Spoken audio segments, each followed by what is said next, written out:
नमस्कार, रामात maths classes में आपका एक बार फिर स्वागत है। अब तक के वीडियो में हमने सरल ब्याज पर आधारित बहुत ही सामान्य चर्चा की है और बहुत ही जो प्रश्न जो थे जो कंपटीशन में आने लायक थे, उन प्रश्नों पर हमने बहुत ही विस्तृत चर्चा की है, उनको बहुत ही सरल तरीके से हल करने की भी कोशिश की है। तो पहला जो वीडियो था उसमें हमने ये देखा था कि जब हमें प्रश्न में मूलधन, समय और जो दर जो दी हुई हो, तो हम मिश्र धन कैसे ज्ञात कर सकते हैं या ब्याज की गणना हम किस तरह से कर सकते हैं। तो ये हमने बहुत ही सरल तरीके से सीखा था। साथ ही दूसरा जो वीडियो था उसमें हमने ये देखा था कि जब हमें प्रश्न में अगर पहले से ही अगर ब्याज दिया हुआ हो या मिश्र धन दिया हुआ हो, तो हम मूलधन कैसे ज्ञात कर सकते हैं या हम समय की गणना कैसे कर सकते हैं या हम ब्याज की दर जो है उसको हम किस तरह से ज्ञात कर सकते हैं। ये सारी चीज़ें हमने उसमें बहुत ही सरल तरीके से सीखी थी। साथ ही एक और जो वीडियो था उसमें हमने ये देखा था कि कंपटीशन में आने लायक जो कुछ अच्छे जो प्रश्न थे, जिसमें कई बार ऐसे प्रश्न थे जिनमें 2 मिश्र धन भी दिए हुए थे, कुछ ऐसे प्रश्न भी थे जिनमें ब्याज 2-2 ब्याज भी दिए हुए थे। तो ऐसे जो अच्छे जो प्रश्न थे उन प्रश्नों को भी हमने बहुत ही सरल भाषा में और अच्छे तरीके से उनको हल करना सीखा था। तो जो साथी पहली बार चैनल के साथ जुड़े हैं या इस वीडियो को पहली बार देख रहे हैं, तो उनसे मैं आग्रह करूंगा सबसे पहले तो आप इस चैनल को एक बार सब्सक्राइब कर दीजिए, ताकि आपके कंपटीशन से लायक जो कंटिन्यू जो वीडियो बन रहे हैं उनसे आप कहीं भी वंचित नहीं होंगे। साथ ही जो पास में जो बेल आइकन है आप उसको भी प्रेस कर दीजिए, ताकि जब भी वीडियो अपलोड होगा तो उसका नोटिफिकेशन आपको समय पर मिलता रहेगा। साथ ही एक और निवेदन यह रहेगा कि अगर आपको वीडियो अच्छा लगे तो आप लाइक जरूर करें, अपने साथियों के साथ शेयर भी करें। ठीक है, तो आज का जो वीडियो उसमें अपन ज्यामिति आधारित जो कुछ एक जो इकाई जो जोड़ी गई उस इकाई के अपन चर्चा करेंगे। उसमें हम ये देखेंगे कि लगभग वैसे मैंने देखा है कि इसमें बहुत ही छोटा सा चैप्टर है, हालांकि बिंदु तो इसमें बहुत सारे दिए हुए हैं, लेकिन बहुत छोटे छोटे बिंदु है, तो कोशिश करूंगा मैं इसको एक ही वीडियो में समाप्त करने की। लेकिन फिर भी देखिए, हो सकता है कि कुछ बिंदु रह जाए तो उसको अपन अगले वीडियो में लेंगे, क्योंकि देखिए मेरी हमेशा यही कोशिश रहती है कि हमारे कंपटीशन के लायक जितने भी बिंदु है या जो आपके सिलेबस में जो दिए हुए उसमें से कोई भी बिंदु छूटना नहीं चाहिए, उसको बहुत ही बेहतर तरीके से अपन को समझना भी आवश्यक होता है। क्योंकि अगर देखिए छोटा सा बिंदु भी अगर रह जाए और फिर अगर वो उससे संबंधित कोई प्रश्न अगर कंपटीशन एग्जाम में आ जाए और वो प्रश्न अगर हमसे मिस हो जाए, तो देखिए बहुत ज़्यादा अफसोस होता है और जो हमारी जितनी जो तैयारी है उसमें हमको फिर लगने लगता है कि नहीं, हमारी तैयारी में कुछ कमी रह गई। तो ऐसे देखिए विश्वास रखिए, जब आप इस चैनल के साथ जुड़े हैं तो आपको कुछ भी ऐसा कुछ मैं नहीं छोड़ूंगा जो ऐसा लगे कि जो कंपटीशन में आने लायक था और मैंने छोड़ दिया। ठीक है, तो चलिए आज जो टॉपिक उसको अपन बिना समय गवाए शुरू करते हैं।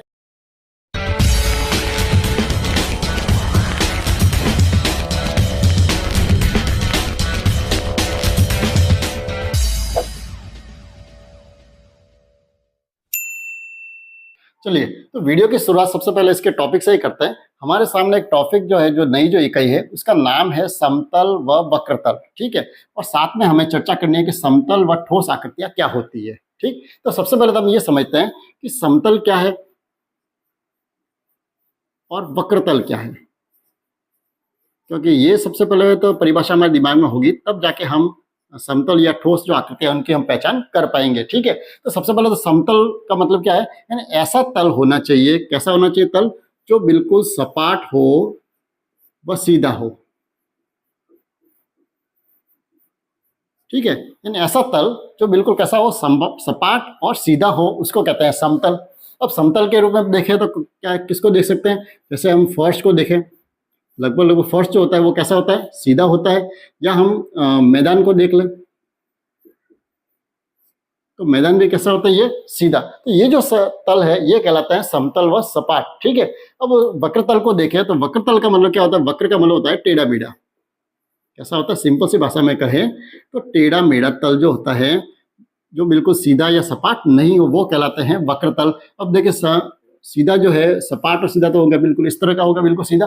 और टेढ़ा मेढ़े से मतलब है वो कहीं उबड़ खाबड़ हो, ऐसे ऊपर नीचे हो, या इस तरह का घुमावदार हो, जो वक्र रूप में जो है जिसको कहते हैं, तो ये सारे कहलाते हैं वक्रतल। ठीक है, तो यानी जैसे अब अपन चर्चा करते हैं समतल व ठोस आकृतियां कौन सी होती है। समतल व ठोस। अब देखिए ये जो बिंदु दिया हुआ है इसमें आप ध्यान रखें कि ये दो अलग अलग बिंदु नहीं है कि हमें समतल आकृतियां अलग देखनी है और ठोस आकृतियां जो है उनकी पहचान अलग अलग करनी है। ऐसा नहीं है, दोनों एक ही बिंदु है। यानी हमें ऐसे आकृतियां देखनी है जो ठोस भी होनी चाहिए और कैसे उनके सतह जो होती है वो कैसे होनी चाहिए, सपाट होनी चाहिए। यानी जिसका सतह जो है वो अगर समतल हो, यानी सपाट और सीधा हो, वो सारी आकृतियां जो है वो किसमें आएगी, समतल या ठोस आकृतियां। ठीक है, अब ठोस के रूप में देखें, जैसे सबसे पहले अगर मैं चर्चा करूं, जैसे पुस्तक है। ठीक है, तो पुस्तक कैसी है, ठोस आकृति है, और उसकी सतह जो है वो कैसी होती है, बिल्कुल सपाट। तो पुस्तक को ले लो, या हम देखें जैसे ये मेरे सामने जो बोर्ड है, ये बोर्ड है, ये भी बिल्कुल ठोस है। ठोस है, बिल्कुल सीधा भी है और सपाट भी है। ठीक है, तो इसके अलावा जैसे हम देखें कि कैरम बोर्ड है, कैरम बोर्ड को देख लो, यानी इतनी सारी, जैसे कांच को देख लो, जो आईना जो होता है वो कांच देख लो, बिल्कुल सपाट और सीधा होता है। यानी ऐसी बहुत सारी चीजें हैं जो हम अक्सर हमारे दैनिक जीवन में देखते हैं। तो ये सारी चीजें वो कैसी है, समतल और ठोस आकृतियां। तो अब इससे आगे बढ़ते हैं और हम वक्रतल वाली जो आकृति है उनको भी देखते हैं कि वक्राकार जो आकृति है, वक्रतल वाली जो है वो आकृतियां कौन कौन सी है। ठीक है, तो वक्रतल वाले आकृतियां कौन सी होगी? सीधी बात है कि जिसका तल जो है वो कैसा, सपाट और सीधा नहीं होना चाहिए, टेढ़ा होना चाहिए या वक्राकार जो होता है। तो ऐसी आकृतियां भी हमारे दैनिक जीवन में खूब सारे देखते हैं। जैसे हम गेंद को देख लो, गेंद जो इसकी तल कैसा होता है, बिल्कुल ऐसा गोल होता है, यानी इसका कोई भी जो एक तल है वो सपाट नहीं है। तो ये कौन सी वक्रतल हो जाएगी। या हम टमाटर देख लो, टमाटर है, तरबूज है, कुछ भी चीजें देख लो जो गोलाकार भी है, कुछ जैसे अंडा है, अंडा बिल्कुल गोलाकार नहीं, लेकिन अंडाकार शेप में वो भी है। तो ऐसे खूब सारी चीजें हैं। यानी बिल्कुल सिंपल सा टॉपिक है कि समतल आकृतियां कौन सी होगी, जिसका तल कैसा होना चाहिए, सपाट और सीधा होना चाहिए। और वक्रतल वाली आकृतियां कौन सी होगी, जिसका सतह जो है वो बिल्कुल सीधी न होकर टेढ़ी मेढ़ी हो या ऐसे गोलाकार रूप में हो। तो हमने क्या देखा अभी तक, ये देखा कि जिसकी सतह बिल्कुल सपाट हो वो तो हो जाएगी समतल आकृतियां, और जिसका तल जो है या जिस सतह जो है वो वक्राकार हो या ऐसे घुमावदार हो तो वो कौन सी हो जाएगी, वक्रतल वाली आकृतियां। ठीक, अब ऊपर मैं एक बात, अगर मैं मेरे सामने अगर गिलास पड़ी है, क्या है, एक ग्लास। अब इस ग्लास को हम अगर वर्गीकरण करें तो इसको हम किस में लेंगे, कि समतल आकृति में आएगी या ये वक्रतल की आकृति में आएगी। तो अब देखिए, अब इसको ग्लास को अपन देखें तो इसका देखिए कुछ भाग तो ऐसा है जो बिल्कुल, जिसके ये सतह तो इसकी बिल्कुल सीधी है, सपाट है। ठीक है, और कुछ जो भाग है वो इसका वक्राकार भाग है। तो अब ऐसी जो आकृतियां होती है जिसका कुछ भाग तो समतल हो और कुछ भाग कैसा हो, वक्रतल हो, तो उनको हम समतल व वक्राकार दोनों, तो तीसरी जो कैटेगरी है इसको कहते हैं समतल व वक्राकार आकृतियां। इनको क्या कहेंगे, क्योंकि ये कहीं कंफ्यूजन भी नहीं है कि सर तो केवल दो ही कैटेगरी बता रहे, तो फिर ये जो चीजें ये कहाँ जाएगी। जैसे ग्लास है या अपन बोतल ले ले, तो बोतल का भी कुछ भाग तो ऐसे होता है। इसी तरह से जैसे हमने बेलन ले लो, जैसे हमने ड्रम ले लिया, तो ये कुछ चीजें ऐसी है जो है जिसका कुछ भाग तो कैसा होता है, समतल होता है, और कुछ भाग कैसा होता है, वक्राकार होता है। तो ये जो है तीन कैटेगरी इसमें होती है, समतल अलग होती है, फिर दूसरा वक्रतल, और तीसरी जो आकृति है वो कौन सी हो जाएगी, समतल व वक्राकार। ठीक, आगे बढ़ते हैं और अब हम चर्चा करते हैं कि समतल ज्यामितीय आकृतियां कौन कौन सी। अभी तक तो हमने क्या देखा, केवल हमने ठोस आकृतियां देखी है, जिसमें हमने ये देखा है कि समतलीय कौन सी है और वक्रतलीय कौन सी है। अब हम समतल जो है ज्यामितीय आकृतियों के बारे में चर्चा करते हैं कि ये आकृतियां कौन कौन सी है। तो देखिए, अब ज्यामिति की जो शुरुआत होती है, वो पहली जो आकृति है वो हमारी आकृति है बिंदु। कौन सी है, बिंदु। अब ये बिंदु की जो परिभाषा अगर आपसे कहे तो सबने, हमने बचपन से भी यही सीखी है, सबने यही सीखी है कि ऐसी आकृति जिसकी न तो लंबाई होती है न चौड़ाई होती है। क्या है, ऐसी आकृति जिसकी न लंबाई और न चौड़ाई हो, वो आकृति बिंदु कहलाती है। यही हमने पढ़ा है, लेकिन वास्तव में देखिए ये परिभाषा बिल्कुल गलत है। ऐसा कोई आकृति हो ही नहीं सकती जिसकी लंबाई और चौड़ाई बिल्कुल हो ही नहीं, तो वो आकृति ही कैसे रहेगी। ठीक है, तो आप बिंदु के देखिए व्यवस्थित परिभाषा समझे तो क्या होती है। देखिए, वास्तव में बिंदु क्या है, आकृति तो है पेन या पेन की नोक से अपन जो आकृति जो बनेगी वो बिंदु कहलाता है। अब इसकी देखिए लंबाई या चौड़ाई तो होती है। अब इसको अगर बड़ा करके देखा जाए तो वास्तव में ये क्या है, ये जो शेप है ये एक वृत्त की शेप है। इस बिंदु जो है ये क्या है, वास्तव में क्या है, एक वृत्त है। अब इसकी त्रिज्या जो है, हम जो वृत्त जो पढ़ेंगे उसमें हम पढ़ेंगे, यानी इसकी त्रिज्या देखिए, यहाँ पर तो इस वृत्त की कुछ त्रिज्या है 1 सेंटीमीटर या उससे थोड़ी ज्यादा हो सकती है। लेकिन अगर इस वृत्त को मैं देखिए और छोटा बनाऊं, ठीक है, तो इतना सा वृत्त बन सकता है। अब उससे और छोटा करें तो शायद इतना सा बन सकता है, और उससे छोटा त्रिज्या लो तो मैं शायद इतना सा हो। यानी ये बिंदु जो है वो क्या करती है, वास्तव में ये क्या है, एक वृत्त है। क्या है ये, वास्तव में एक वृत्त है जिसकी त्रिज्या जो है वो बिल्कुल नगण्य है, यानी बिल्कुल जीरो के बराबर है। जीरो तो नहीं कह सकते, क्योंकि अगर जीरो तो हो जाए तो एक त्रिज्या ही नहीं है, तो वो न तो कोई आकृति नहीं बन सकती। तो हम ये परिभाषा का जो आपने अभी तक पढ़ी है या हमने सभी ने पढ़ी है, तो ये बिल्कुल देखिए सैद्धांतिक रूप से ये सही नहीं है कि बिंदु की जो है उसकी लंबाई या चौड़ाई कुछ भी नहीं होती। हाँ, इसको हम ये लिख सकते हैं कि बिंदु एक ऐसी आकृति है जिसकी लंबाई व चौड़ाई जो है वो नगण्य के बराबर होती है, बिल्कुल जीरो के बराबर होती है। ठीक है, तो ये आकृति हो गई बिंदु, ये तो बिल्कुल छोटा सा। अब बिंदु के बाद में हमारे जो पहली जो ज्यामितीय आकृति जो आती है वो आती है रेखा। कौन सी आती है, रेखा। अब देखिए रेखा क्या है, अब रेखा की भी परिभाषा जो है आप बचपन से यही पढ़ते हैं लगभग कि ऐसी आकृति है जिसके जो दोनों तरफ बढ़ती जाती है। अब ये कौन सा परिभाषा हुई, मुझे भी समझ में नहीं आई। अब देखिए दोनों तरफ बढ़ती जाए, बढ़ती बढ़ती जाने का मतलब क्या है, कोई रस्सी तो है नहीं या इलास्टिक तो है नहीं जो बढ़ता जाए। तो वास्तव में देखिए रेखा जो है ये क्या चीज है, ये वास्तव में रेखा जो है वो है बिंदुओं का बिंदु पथ। क्या है? बिंदुओं का बिंदु पथ। देखिए हम जब मैथ्स जब पढ़ेंगे तो हम पढ़ेंगे बिल्कुल उसको व्यवस्थित तरीके से ही पढ़ेंगे। हम देखिए मेरे एक आदत है कि हम केवल उसको ऐसा ही नहीं केवल इग्नोर मैं नहीं करूँ या छोटे से रूप में उसको छोड़ के हम नहीं छोड़ सकते। हम जब कंपटीशन की जब तैयारी कर रहे हैं तो हमारे पास बिल्कुल उसकी सैद्धांतिक परिभाषा होनी चाहिए कि वास्तव में जो रेखा जो है वो क्या चीज़ है। तो रेखा जो है वो रियल में देखिए ऐसा कुछ नहीं कि जो दोनों तरफ बढ़ती जाएगी या उसको अपन ने लिख दिया तो वो रेखा हो जाएगी, नहीं ये नहीं है बिल्कुल। देखिए रेखा का मतलब क्या है, बिंदुओं का बिंदु पथ। अब बिंदु पथ शब्द क्या होता है, जब हम जैसे ये बिंदु जो है इस बिंदुओं को मैं बहुत सारे जो बिंदु है उन बिंदुओं को मैं ऐसे पास पास में अगर बनाकर एक उनका एक पथ बनाता जाऊं तो ये जो आकृति जो बनेगी, अब बिंदु क्या इतने हैं यहाँ पर तो देखिए फिर भी इन बिंदुओं के बीच में गैप होगा, लेकिन अगर मैं सारे ही बिंदुओं को बिल्कुल क्रम से जैसे माला जो होती है, माला में मोती कैसे होते हैं एक दूसरे से चिपके चिपके जो होते हैं उनको अगर जब हम चिपकाए लाइन से अगर रखे जाए तो क्या होती है, वो एक माला बन जाती है। ठीक है, तो वही जो चीज है वही ये चीज है कि अगर हम बहुत सारे अनंत बिंदुओं को अगर हम एक पथ के रूप में एक रास्ते के रूप में अगर उसको हम पूरा जमा के रखें तो वो जो बनेगा पथ जो बनेगा वो कहलाती है रेखा। यानी वास्तव में ये जो रेखा है वो ये है। ठीक है, तो अब समस्या ये आती है कि हमने तो अभी तक यही देखा है कि दोनों तरफ ऐसे तीर के निशान बनाने पड़ते हैं। तो अब ये जो बिंदु को जो पास पास जो ये पूरा जो पथ बन जाएगा तो ये जो आकृति जो है ये कहलाती है रेखा।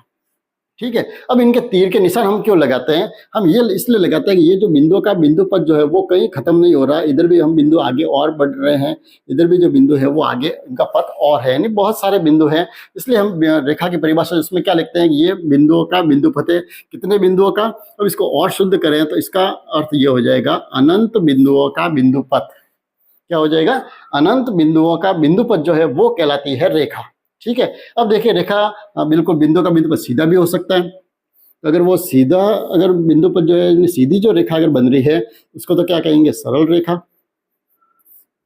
क्या कहेंगे इसको हम, सरल रेखा। और अगर वो बिंदु पथ ऐसे टेढ़ा मेढ़ा भी तो हो सकता है। अगर इस तरह की जो अगर रेखा अगर बनती है उसको कहते हैं वक्र रेखा। अभी हमने देखे समतल और वक्रतल जो देखा था वहीं से हमारी ये परिभाषा शुरू होती है, जहां अगर ये समतल पर अगर रेखा खींची जा रही है तो वो क्या होगी, सरल रेखा। और अगर वो वक्राकार तल पर अगर रेखा खींची जा रही है तो वो जो रेखा होगी वो कैसे होगी, वक्र रेखा। ये तो है रेखाओं के मूल दो रूप। ठीक है, तो सबसे पहले तो हमारा जो ज्यामिति जो वो यहाँ से शुरू होता है, बिंदु से शुरू होता है, और बिंदु से पहली जो आकृति है वो कौन सी है, हमारी रेखा। ठीक है, अब रेखा जो दो तरह की ये तो हो गया, अब उसके अलावा देखिए दूसरी रेखा भी है, समांतर रेखा भी है, तिर्यक रेखा भी है, उनको हम थोड़ा बाद में समझेंगे क्योंकि एक बार तो पहले हम बेसिक तो थोड़ा समझेंगे तो फिर स्टेप बाय स्टेप समझेंगे तो हमको अच्छे से हर चीज समझ में आएगी। ठीक है, तो अब रेखा के बाद में अगला जो है, अब तीसरा जो बात आती है वो आती है किरण की। कौन सी आकृति बनती है हमारी, किरण। अब किरण आकृति कहाँ से बनेगी, ये जो हमारी जो रेखा है, रेखा क्या है वास्तव में हमने जो देखा है क्या है, वास्तव में बिंदुओं का बिंदु पथ है। यानी ये जो मैं लाइन जो खींच रहा हूँ ये पूरी एक लाइन क्या है, वास्तव में इस पर बहुत सारे बिंदु हैं। ठीक है, तो आप दिमाग में हमेशा यही रखिए, हम जो लाइन बना रहे हैं वो क्या है, बिल्कुल बिंदुओं का बिंदु पथ है। तो ये हमारी जो रेखा है, अगर इस रेखा का हम क्या करें, अगर इसका मैं एक यहाँ अंत बिंदु मान लूँ कि इस तरफ से इसका ये बिंदु अंत है, इसके आगे कोई बिंदु नहीं है। क्या माने हम कि ये जो बिंदु का बिंदु पथ जो है, जो रेखा है, उसका अगर मैं एक अंत बिंदु मान लूं कि ये इसका लास्ट बिंदु है एक तरफ। ठीक है, तो ये जो आकृति बन जाएगी, यानी इसका मतलब ये यहाँ तो मैंने अंत बिंदु बनाया है और इस तरफ इसके बिंदु का बिंदु पथ आगे बढ़ रहा है, यानी खत्म नहीं हो रहा। तो ऐसी जो आकृति इसको कहते हैं किरण। क्या कहते हैं इसको, किरण। यानी किरण कौन सी आकृति होगी, बिंदुओं का ऐसा बिंदु पथ जिसका एक अंत बिंदु हो, या तो ये कह सकते हैं, या इसको दूसरे शब्दों में कहे कि ऐसी रेखा जिसके एक अंत बिंदु हो। इसका अंत बिंदु कितना होना चाहिए, एक अगर अंत बिंदु है, यानी अंत बिंदु तो क्या हो गया, तो इस तरफ होगा या किस तरफ होगा, इस तरफ। दोनों में से अगर एक तरफ अंत बिंदु दिया हुआ है उसका तो वो कहलाएगी किरण। ठीक है, अब किरण से आगे बढ़ते हैं। अब जो अगली जो परिभाषा जो हमको समझनी है वो क्या है, अब है रेखाखंड। और हम जो किताबों जो पढ़ते हैं वो आप वास्तव में आपने क्या पढ़ा होगा, सीधा यही पढ़ा होगा कि रेखा और रेखा के बाद में उसका जो रेखाखंड। अब रेखा जो सीधा सा आपने रेखाखंड में क्या समझा होगा, सीधा यही देखा होगा कि वहां यही लिखा होगा कि रेखा का एक जो खंड है या टुकड़ा जो है उसको कहते हैं रेखाखंड। ठीक है, तो वास्तव में यही है जो हमारी जो रेखा जो है, जो अनंत बिंदुओं का बिंदुपथ जो है उसका हम अगर कोई ये बिंदु और एक दो बिंदु यानी कोई भी दो बिंदु लिए, उसके बीच वाला जो भाग है, जो खंड है, वो कहलाता है रेखाखंड। ठीक है, यानी रेखाखंड कौन सा भाग है, रेखा का ही एक भाग है जिसके अंत बिंदु कितने होंगे, दो अंत बिंदु हो। रेखाखंड किसे कहेंगे हम, यानी बिंदुओं का ऐसा बिंदुपथ जिसके दो अंत बिंदु हो, दोनों तरफ अगर अंत बिंदु अगर उसके है तब तो वो क्या होगा, एक रेखाखंड होगा। और अगर उसका एक ही अंत बिंदु है तो वो क्या होगा, किरण। ठीक है, तो ये चार चीजें जो है बेसिक, ये हमारी जो हमको पहले समझने की जरूरत होती है, ताकि जो आगे हम जो ज्यामिति के बारे में और जो चर्चा करेंगे तो वो भली प्रकार से समझ में आ सकती है। ठीक है, अब उसके बाद में आगे बढ़े तो पांचवा जो आता है, ज्यामिति जो आकृति जो बनती है, अब बनती है कोण। अब कोण कहाँ से बनेगा, तो हमने ये देख लिया बिंदु है, बिंदु से क्या बनता है, उसका रेखा बनती है। और रेखाओं का अगर हम एक अंत बिंदु ले तो किरण बन जाएगी, दोनों तरफ अंत बिंदु ले तो क्या बनेगा, रेखाखंड। अब कोण क्या चीज है वास्तव में, एक जो किरण हम जो ले, किरण क्या होती है हम देख चुके पहले कि ऐसी रेखा जिसका एक अंत बिंदु है। अब एक ही अंत बिंदु से अगर हम दो किरणों की अगर रचना करें, बिंदु तो कितना होना चाहिए, एक ही बिंदु, या जिसको हम दूसरे गणित की भाषा में कहे तो उभयनिष्ठ बिंदु क्या कहते हैं इसको, जो दोनों में ही जो ऐसा बिंदु है जो एक ही बिंदु हो दोनों के लिए, उसको कहते हैं उभयनिष्ठ बिंदु। तो ये एक जो बिंदु है, अंत बिंदु जो है, इस बिंदु से दो जो किरणें निकलती है, उन किरणों से जो आकृति बनती है उसको कहते हैं कोण। ठीक है, यानी दो किरणों से बनी आकृति को क्या कहते हैं हम, कोण। ये हमने सामान्य रूप से देखा है, लेकिन वास्तव में दो किरणों से आकृति तो कैसे, जैसे मैं अगर ये कहूँ कि एक किरण तो ये रही और दूसरी किरण ये रही, तो क्या ये आकृति कोण बन जाएगी, क्या नहीं बनेगी। बिल्कुल, देखिए कोण यही हमारी, देखिए आप कंपटीशन में जब देखेंगे आपके ऐसे बहुत सारे प्रश्न आएंगे, दिखने में बिल्कुल आपको सिंपल लगेंगे कि कोण की परिभाषित इसमें पूछी है, या इसमें ये पूछ लेगा जैसे कि कौन सा कथन, सत्य असत्य वाले खूब आते हैं ऐसे, जिसमें ये कोण की परिभाषा दे दी कि जैसे दो किरणों से बनी आकृति को कोण कहते हैं, और हम जल्दबाजी में उसको देख भी लेते हैं कि ये हमारा सही है। लेकिन वास्तव में देखिए कोण की परिभाषा क्या होगी, दो किरणों से बनी आकृति तो होगी, लेकिन उसका एक उभयनिष्ठ बिंदु होना चाहिए। उसका अंत बिंदु जो होगा वो कौन सा होना चाहिए, उभयनिष्ठ होना चाहिए, तभी वो एक कोण की आकृति बनेगी। वरना ये दो किरणें हैं, ये कोण की आकृति नहीं बना सकती। ठीक है, तो ये हमको एक बेसिक जो जानकारी ये सबसे पहले हमारे होनी चाहिए। ठीक है, अब आगे बढ़ते हैं, और जब कोण की चर्चा होगी तो हम कोण कितने प्रकार के उसको भी अपन थोड़ा समझ लेते हैं। अब कोण की हम अलग अलग प्रकार देखें उससे पहले हम ये करें कि उससे पहले हम रेखाओं के प्रकार देख लेते हैं। क्योंकि देखिए जब कोणों के हम जब प्रकारों के में जो चर्चा करेंगे तो उसमें देखिए समांतर रेखाएं भी आएगी, प्रतिच्छेदी रेखाएं भी आएगी, तिर्यक रेखा भी आएगी। तो पहले तो हम इन रेखाओं को ही एक बार समझ लेते हैं, ताकि जब कोणों को जब हम समझेंगे तो और भी अच्छे से हमको समझ में आएगा। ठीक है, तो हमने अभी तो देखा था, क्या देखा हमने, रेखा देखी थी। ठीक है, हम रेखा का कौन से रेखाओं की चर्चा कर रहे हैं, ध्यान रखें, अब सरल रेखा की। वक्र रेखा तो उसके कोई अलग अलग प्रकार नहीं है, तो उसको विशेष हमको चर्चा करने की जरूरत नहीं है। जो सरल रेखाएं जो है, अब उसको हम देखते हैं कि वो कितने टाइप की होती है, क्योंकि वो आपको समझनी थोड़ी जरूरी है। ठीक है, तो सबसे पहले तो हम ये देखें, हमने रेखा तो कौन सी होती है हमने देखा था, बिंदुओं का क्या है, बिंदुपथ है। और जो अगर बिल्कुल एक सीधा अगर बिंदुपथ है तो वो हो जाएगी सरल रेखा। सबसे पहले तो हम रेखा की जो कुछ विशेषता जो है, उन विशेषताओं को अपन एक बार तो थोड़ी प्रकाश डाल देते हैं, क्योंकि कंपटीशन में देखिए रेखाओं पर आधारित कुछ प्रश्न भी ऐसे बन सकते हैं। तो देखिए एक तो ये प्रश्न है बन सकता है कि रेखा जो है, एक रेखा पर जो है कितने बिंदु होते हैं। एक तो ऐसा प्रश्न भी आता है, एक रेखा पर जो है कितने बिंदु होते हैं, अनंत बिंदु स्थित होते हैं। एक तो ये तो हमने अभी देखा ही था, कितने बिंदु होते हैं, अनंत बिंदु होते हैं। ठीक है, ये तो रेखा की पहली विशेषता एक तो ये है कि एक रेखा पर बिंदु कितने होते हैं, अनंत, ये तो हमने अभी देखे थे। ठीक है, दूसरा जो है, अब ये ध्यान रखें कि एक बिंदु पर कितनी रेखाएं खींच सकते हैं। ऐसा प्रश्न भी खूब आता है कि एक बिंदु पर अपन ने लिखे, इससे ये लिखे, एक बिंदु से गुजरने वाली रेखाओं की संख्या कितनी होती है। ये एक ऐसा प्रश्न मैं अक्सर देखता हूं, कंपटीशन एग्जाम में आता रहता है। तो देखिए है क्या ये, अब देखिए बिंदु मेरे पास एक है, इस एक बिंदु से होकर कितने रेखाएं गुजर सकती है। तो हम देखे था कि ये एक बिंदु है, इस बिंदु से देखिए एक रेखा ये गुजर गई, दूसरी रेखा ये जा सकती है, तीसरी रेखा और जा सकती है, चौथी रेखा और जा सकती है। यानी हम इसमें संख्याओं की गणना नहीं कर सकते कितनी रेखाएं गुजर सकती है। तो एक बिंदु से कितनी रेखाएं गुजर सकती है? अनंत रेखाएं गुजर सकती है, या इसको गणित की भाषा में कहे तो अगण्य, जिसको हम गणना नहीं कर सकते। तो एक तो प्रश्न ये आता है कि एक बिंदु से कितनी रेखाएं गुजर सकती है, उनकी संख्या बताइए। और एक प्रश्न और ये मिलता है कि दो बिंदुओं से गुजरने वाली रेखाओं की संख्या बताइए। कितने बिंदुओं से? दो बिंदुओं से गुजरनी चाहिए। दो बिंदु देखें हम, जैसे दो बिंदु हम लेके देखें, ये दो बिंदु जो है, अब उनसे देखें, उसमें प्रश्न दो तरह के बनते हैं। दो बिंदुओं से गुजरने वाली रेखाओं की संख्या, ये भी कंपटीशन एग्जाम में प्रश्न खूब आता है। लेकिन वहां पर भी देखिए दिक्कत क्या होती है कि ये जो प्रश्न है, उस प्रश्न की भाषा भी दो तरह से बदली जा सकती है। एक तो ये आ सकता है कि दो बिंदुओं से गुजरने वाली केवल रेखाओं की संख्या पूछ सकते हैं। तो रेखाओं में अब देखिए, अगर वो वक्र रेखा भी तो हो सकती है। और दूसरा, अगर ये सीधा साधा ये लिखा हो कि कितनी सरल रेखाएं गुजर सकती है, तो हमारा आंसर अलग आएगा। ठीक है, तो दो बिंदु तो हमने बना दिए, जैसे एक बिंदु ए है और दूसरा बिंदु क्या है? बी। अब इन दोनों बिंदुओं से होकर गुजरने वाली रेखाओं के साथ अगर वक्र रेखा कहूं, तो जैसे ये एक रेखा चली गई, ये दोनों बिंदु से होकर गुजर गई। ये दूसरी जो वक्र रेखा है, ये भी यहाँ से गुजर सकती है। तीसरी जो वक्र रेखा है, वो भी यहाँ से जा सकती है। चौथी को ये रेखा यहाँ से, वो भी जा सकती है। यानी वक्र रेखाओं की संख्या तो खूब हो सकती है, अनंत या अगण्य हो सकती है। ठीक है, लेकिन अगर ये कहे कि दो बिंदुओं से गुजरने वाली सरल रेखाओं की संख्या बताइए, यानी दो बिंदु अगर हमको दिए हुए हैं और ये पूछे कि यहाँ से सरल रेखा कितनी गुजर सकती है, तो सरल रेखा केवल एक ही हो सकती है जो इन दोनों बिंदुओं से होकर गुजरे। ठीक है, अब इसके अलावा हम दूसरी कोई सरल रेखा नहीं बना सकते जो दोनों बिंदुओं से होकर गुजरे।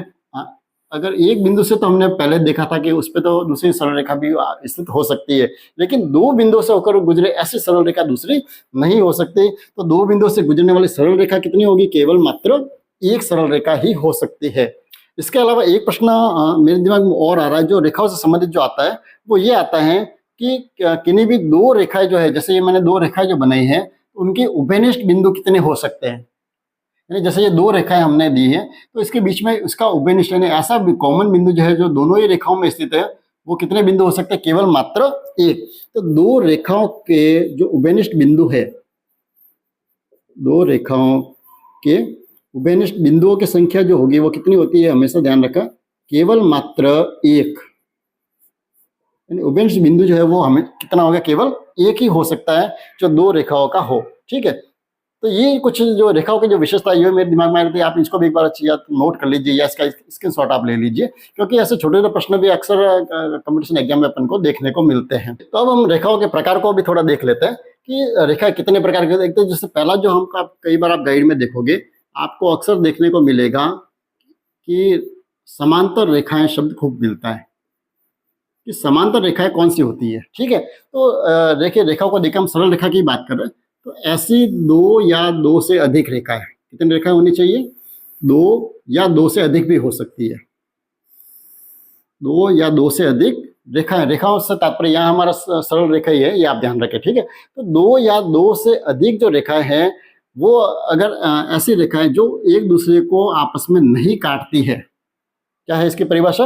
कि ऐसी दो या दो से अधिक रेखाएं जो आगे बढ़ाने पर एक दूसरे को कभी प्रतिच्छेद नहीं करती है, नहीं काटती है, वो रेखाएं कहलाती है समांतर रेखाएं। ठीक है, ये तो एक सिंपल सी परिभाषा। अब हम इसको थोड़ा अच्छे रूप में देखें, तो ऐसी दो रेखाएं जिनके बीच की लंबवत दूरी जो है, लंबवत का मतलब बिल्कुल सीधी जो दूरी होती है, लंबवत दूरी वो सदैव समान रहती है। कौन सी दूरी? लंबवत दूरी। क्योंकि कंपटीशन एग्जाम में तो बिल्कुल सिंपल शब्द तो आपको मिलेंगे नहीं, अच्छे शब्द ही मिलेंगे। तो ऐसी दो रेखाएं, दो या दो से अधिक रेखाएं हो सकती है जिनके बीच की लंबवत दूरी यानी बिल्कुल जो सीधी जो दूरी है, वो दूरी अगर सदैव समान रहती है, अगर वो दूरी हमेशा वो की वो रहे, जैसे रेल की पटरियां जो होती है, जो वो उनके बीच की दूरी हमेशा समान होती है, वो आपस में कहीं नहीं मिलती, तो वो जो कहलाती है समांतर रेखा। ठीक है, ये दो या दो से अधिक भी हो सकती है। अगर इनके बीच की दूरी भी अगर हर जगह समान है, तो वो कैसे हो जाएगी? समांतर रेखाएं। ठीक है, अब नंबर दो, दूसरा जो आता है वो मिलता है हमें प्रतिच्छेदी रेखाएं। कौन सा मिलता है? प्रतिच्छेदी रेखाएं। अब देखिए, हमने ये तो देख लिया कि दो रेखाएं ऐसी जो इनके बीच की दूरी अगर समान हो, और अगर मान लो दो रेखाएं ऐसी है जिनके बीच की दूरी समान नहीं है, जैसे ये देखिए, ठीक है। अब ये जो दो रेखाएं, अब देखिए यहाँ तो इनके बीच की दूरी जो है वो कैसी है, ज़्यादा है। यहाँ पर देखिए थोड़ी उससे कम है दूरी, यहाँ पर इसकी दूरी और भी कम है। अब ये जो दो रेखाएं हैं ये कहलाती है प्रतिच्छेदी रेखा है। अब कई बार आपकी किताबों में ये भी दिखा होगा कि ये समांतर रेखा है और ये असमांतर रेखा है, लेकिन वास्तव में गणित की भाषा में असमांतर रेखा नाम का कोई शब्द नहीं है, ठीक है। तो आपको कहीं मिलता भी है, शायद मुझे नहीं लगता कि उसको अगर गणित की पूरी जानकारी होगी तो वो आपको ये बताएगा कि ये समांतर रेखा है और ये असमांतर रेखा है, ठीक है। हो सकता है छोटे क्लासों में जरूर आपको ऐसा देखने को मिल जाए, तीसरी या चौथी में, वहाँ बच्चों की समझ इतनी नहीं होती, उनको इतने अच्छे शब्द शायद याद न रहे कि प्रतिच्छेद रेखा क्या होती है, उनको हम असमांतर रेखा भी बता सकते हैं, ठीक है। तो प्रतिच्छेद रेखा कौन सी होगी, जो जिनके बीच की लंबवत दूरी सदैव समान नहीं होती, यानी ये जो रेखाएं हैं अगर ये आगे बढ़े, जब इनके, क्योंकि रेखाएं जो है खत्म तो होती नहीं है, तो ये जो अगर आगे बढ़ेगी तो ये किसी न किसी बिंदु पर एक दूसरे को जरूर काटेगी, ठीक है। तो ये जो रेखा है इनको कहते हैं प्रतिच्छेदी रेखा है, ठीक है। तो ये ऐसा भी हो सकता है, या बिल्कुल सिंपल सा कहें तो ऐसी जो दो रेखाएं हैं जो एक दूसरे को काटती है, किसी एक बिंदु पर अगर काटते हैं या प्रतिच्छेद करते हैं, देखिए प्रतिच्छेद का मतलब ही होता है काटना, एक दूसरे को काटने को कहते हैं प्रतिच्छेद, तो इसलिए इसका नाम भी क्या रखा है, प्रतिच्छेदी रेखा है, ठीक है। उसके बाद में अब नंबर 3, तीसरी जो रेखाओं का प्रकार जो हमको अक्सर देखने को मिलेगा वो मिलेगा तिर्यक रेखा। क्या मिलेगा, तिर्यक रेखा। अब ये रेखा कौन सी होती है, तो तिर्यक रेखा देखिए, जब दो अगर रेखा है, दो या दो से अधिक जो रेखाएं होती है, उन रेखाओं को अगर कोई तिरछी रेखा अगर उसको काटती हुई गुजरे, ठीक है, अब वो समांतर रेखा भी हो सकती है या चाहे वो प्रतिच्छेद रेखा भी हो सकती है, रेखा कोई भी हो सकती है, उनको अगर वो रेखा अगर काटते हैं, काटते हुए गुजरती है, तो उस रेखा को कहते हैं तिर्यक रेखा, ठीक है। उसके बाद में एक शब्द आपको कई बार और मिलेगा, जैसे संगामी रेखाएं क्या होती है, आपकी गाइड में से रेखाओं के शब्द मिल सकते हैं कि संगामी रेखाएं कौन सी होती है, ठीक है। क्योंकि वैसे ज्यादातर अधिकतर तो अपन को समांतर रेखा, प्रतिच्छेद रेखा और तिर्यक रेखा यही शब्द मिलेंगे, लेकिन कई बार संगामी रेखा भी आपको कहीं न कहीं मिलेगा, तो इसका अर्थ भी हमें आना बहुत जरूरी है। तो संगामी रेखा को भी अपन समझ लेते हैं। तो संगामी रेखा का मतलब क्या है, ऐसी रेखा है जो एक ही बिंदु से गुजरती है, जैसे ये एक बिंदु हो गया, इस बिंदु से गुजरने वाली जितनी भी रेखाएं होंगी उन सभी रेखाओं को क्या कहेंगे हम, संगामी रेखाएं। बहुत ही सिंपल सा है, यानी एक ही बिंदु से गुजरने वाली जो रेखाएं होती है उनको कहते हैं हम संगामी रेखाएं। तो ये तो हुई रेखाओं के बारे में एक सामान्य चर्चा। अब इससे कौन कौन से कोण बनेंगे, कैसे कोण बनेंगे, उसको भी अपन थोड़ा देखेंगे। इसलिए मैंने कोण को समझने से पहले मैंने रेखाओं को सीखा है, ताकि जब इन शब्दों की जब हमारी जो उपयोग होगा तो हमको ये अच्छे से समझ में आएगा कि हम कौन सी रेखा की बात कर रहे हैं, तिर्यक रेखा की बात कर रहे हैं, समांतर रेखा की बात कर रहे हैं या प्रतिच्छेद रेखा की बात कर रहे हैं। तो आशा करूंगा आज के वीडियो में मैंने बहुत ही सरल तरीके से समतल क्या होता है, वक्रतल क्या होता है, इसको हमने देखा है। साथ ही हमने जो समतल ठोस जो आकृतियां है वो कौन कौन सी होती है उसको भी हमने बहुत ही सरल तरीके से देखा है। या वक्रतल आकृतियां कौन सी होती है उनको भी हमने वर्गीकृत किया है। साथ ही हमने उन आकृतियों को भी देखा है जो समतल और वक्रतल दोनों ही होती है। तो ये सारी चीजें हमने देखी थी। इसके साथ ही हमने जो सरल जो समतल जो ज्यामितीय आकृतियां है, जिसमें हमने बिंदु है, रेखा है, किरण क्या है, रेखाखंड क्या है और कोण जो है, उनके बारे में हमने बहुत सरल तरीके से देखा है। साथ ही हमने जो रेखाओं के जो प्रकार है उनको भी हमने बहुत ही अच्छे से समझने का प्रयास किया है। हाँ, क्या कोणों के जो प्रकार है उनको भी अपन समझ इसी वीडियो में समझना था, लेकिन देखिए कोणों के बहुत सारे प्रकार है तो बहुत बड़ा वीडियो बन जाएगा। तो इतना बड़ा वीडियो अच्छा नहीं लगेगा, उसको अपन अगले वीडियो में चर्चा करेंगे। तो अगर आपको इसमें कहीं भी अगर दिक्कत आई है या आपको कुछ ऐसे बिंदु है जो आपको समझ में नहीं आया है, तो आप कमेंट्स में जरूर लिखिए, ताकि नेक्स्ट जो वीडियो होगा उसमें अपन उसकी और चर्चा करेंगे। साथ ही आपसे पुनः निवेदन कर दूं कि अगर आपको वीडियो अच्छा लगा हो तो आप लाइक जरूर करें, अपने साथ ही साथ शेयर भी करें। और अगर आपने चैनल को अभी तक सब्सक्राइब नहीं किया है तो आपसे पुनः निवेदन कर दूं कि आप चैनल को सब्सक्राइब कर दीजिए और साथ में जो बेल आइकन आप उसको भी प्रेस कर दीजिए, ताकि आपसे कंटिन्यू जो वीडियो जो बन रहे हैं कंपटीशन के लायक, उनसे आप कहीं भी वंचित नहीं होंगे। तो मिलते हैं अगले वीडियो में। आप अपना अभ्यास जारी रखिए और उस पर अगले जो वीडियो उस पर अपन चर्चा करेंगे कि कोण कितने प्रकार के होंगे, सारे कोणों के बारे में अपन बहुत ही अच्छे से चर्चा करेंगे। तो मिलते हैं अगले वीडियो में। धन्यवाद।